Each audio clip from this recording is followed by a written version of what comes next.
மல்லி சீரியலில் இன்றைக்கி என்ன நடக்குது அப்படின்னு சொல்லிட்டு பார்த்தீங்கன்னா, போட்ட பிளானெல்லாம் வேஸ்ட்டாக போயிடுச்சு. மல்லி வந்து நம்பவே கிடையாது. அதாவது ரேணுகா வந்து மாட்டிக்கல. மல்லி வந்து ரேணுகா சொல்கிறதெல்லாம் நம்பிட்டாங்க. மல்லி வந்து இப்படி அதாவது பல்ட்டி அடிச்சிருவாங்கன்னு கொஞ்சம் கூட யோசிக்கவே இல்லை. மனோகருக்கு முழுசாக நம்பிக்கை இருக்குது. இருந்தாலும் மல்லிக்கு வந்து அவங்க சொல்கிறதுலலாம் கொஞ்சம் சமாதானம் ஆயிட்டாங்க. ஒரு வேளை இருக்காது அப்படின்னு சொல்லிட்டு இதை பண்ணிட்டாங்க. ரேணுகாவுக்கும் ஒரு பக்கம் பயம் வந்துடுச்சு. இதுக்கப்புறம் நம்ம மாட்டிப்போம், நம்ம மேலே இவங்களுக்கு சந்தேகம் வந்துடுச்சு அப்படின்றது தெரிய வந்துடுச்சு. அது மட்டும் இல்லாமல் அந்த அந்த ஒரு ஆள் வந்து கொடுத்துட்டு போன அந்த மொபைலில் வந்து ரகு கால் பண்ணி ரேணுகா பேசிகிட்டு இருக்காங்க. என்ன அப்படின்னு சொல்லிட்டு பார்த்தீங்கன்னா, ரகு கேட்குறாரு, இப்போ எல்லா பிரச்சனைலாம் முடிஞ்சதுன்னா, இதுக்கப்புறம் எந்த பிரச்சனை இல்லை, நீ ஓகேவா, நீ நல்லா இருக்கியா, உனக்கு எந்த ஆபத்தும் இல்லை அப்படின்னு சொல்லிட்டு கேட்டுட்ருக்காங்க. ரேணுகா இருந்துட்டு சொல்லிட்டாங்க, என் மேலே டவுட் ஆரம்பிச்சிருச்சு, இதுக்கப்புறம் என்னால் இங்கே இருக்க முடியாது. அதுவும் முக்கியமாக மல்லி என் மேலே சந்தேகப்பட ஆரம்பிச்சிட்டா. இதுக்கப்புறம் நான் என்ன பண்ணாலும் என்னை கவனிச்சிட்டே இருப்பாங்க. இதுக்கப்புறம் என்னை எங்கேயும் தனியாக விட மாட்டாங்க.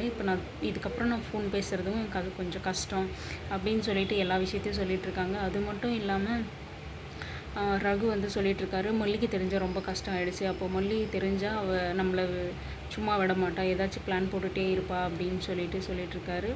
அது மட்டும் இல்லாமல் சமாதானம் படுத்துகிறாங்க ரேணுகாவை. நீ இன்னும் கொஞ்ச நாள் வெயிட் பண்ணு, ஒரு பெரிய பிளானை போட்டு நம்ம மொத்தமாக அடித்து தூக்கிட்டு போயிடலாம் அப்படின்னு சொல்லிட்டு சமாதானப்படுத்திட்டு இருக்காங்க.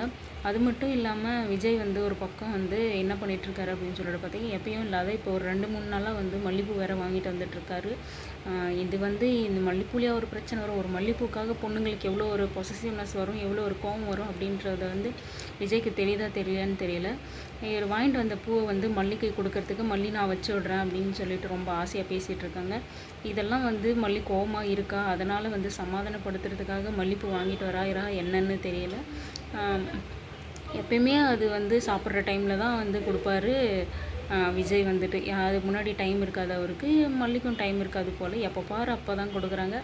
இதை வந்து நோட்டீஸ் பண்ண ரேணுகா வந்து என்ன பண்ணுறாங்க அப்படின்னு சொல்லிட்டு பார்த்தீங்கன்னா, மல்லியை எப்படியாவது நம்ம டைவர்ட் பண்ணணும், இல்லை அவளை ஏதாவது ஒரு மனசளவில் பாதிக்கப்படணும் அப்படின்ற ஒரே விஷயம் அப்படின்னு இருந்தால் ஒரே விஷயம் என்ன அப்படின்னு சொல்லிட்டு பார்த்தீங்கன்னா, அது விஜய் தான்.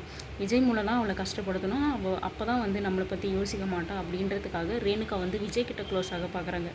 விஜய் வந்து மல்லிக்கு வைக்க போகிற பூவை வந்து ரேணுகா வந்து ஓடி போய் பிடுங்குறா. விஜய், மல்லிப்பூ எனக்கு தானே வாங்கிட்டு வந்த அப்படின்னு சொல்லிட்டு ஒரு அப்பாவியான மூஞ்சி வச்சுட்டு பேசிகிட்டு இருக்காங்க. அது மட்டும் இல்லாமல் இதை நீயே எனக்கு வச்சு விடு, எனக்கு தானே வாங்கிட்டு வந்த அப்படின்னு சொல்லிட்டு கேட்குறாங்க. இதை கேட்டு மல்லிகை ஒரே ஷாக்கு. விஜய்க்கு அதுக்கு மேலே ஷாக்கு. இப்படி பேசுகிறதுலே விஜய் கண்டுபிடிச்சிடலாம், இவன் என்ன இவ்வளோ தெளிவாக பேசுகிறாளே அப்படின்னு சொல்லிட்டு.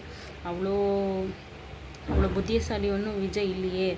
எப்போ பாரு ரேணுகா எது சொன்னாலே நம்பிடுறாங்க. இப்போ கூட அவள் க்யூர் ஆகிட்டு வரா, சரியாயிட்டு வரா அப்படின்னு சொல்லிட்டு தான் நினச்சிட்ருப்பாரே தவிர, இவன் என்ன இப்படி பேசுகிறா, இவ்வளோ நாள் இல்லாத அப்படின்னு சொல்லிட்டு இதெல்லாம் அவர் யோசிக்கவே மாட்டார். அது மட்டும் இல்லாமல் அவள் கேட்குற மாதிரி விஜய் வந்து மல்லிப்பூ வச்சு விடுறாரு. அதுதான் ஒரு பெரிய ட்விஸ்ட்டாக இருக்குது. என்ன விஜய் இப்படி பண்ணுறீங்க, பூ வந்து மல்லிக்குன்னு சொல்லிட்டு இப்போ அடுத்த செகண்டே வந்து ரேணுகாவை வச்சு விட பார்க்குறீங்களே, உங்களெல்லாம் என்ன சொல்கிறதுன்னு தெரியவே இல்லை.